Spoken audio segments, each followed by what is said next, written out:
જૂનાગઢ મહાનગરપાલિકા દ્વારા કમિશનર તરીકે મારો આ પ્રથમ બજેટ છે અને આ બજેટમાં 1482 કરોડનો ટોટલ આ જે બજેટ છે આ રજૂ કરવામાં આવ્યું છે. આ બજેટમાં આપણું બેઝ રેટ જે છે આમાં 20% વધારો અને તમામ ભાડાંમાં 5% વધારો મારા દ્વારા સ્ટેન્ડિંગ કમિટીના ચેરમેનશ્રીને રજૂ કરવામાં આવ્યું છે.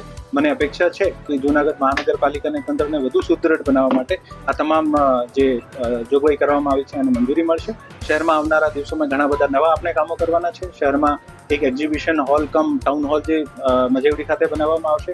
PM ઈ બસ આવશે 50, જેનું ચલાવવા માટે એક બસ ડિપો અને બસ ટર્મિનલ બનાવવામાં આવશે. નરસિંહ મહેતા સરોવર ખુલ્લો મૂકવામાં આવશે.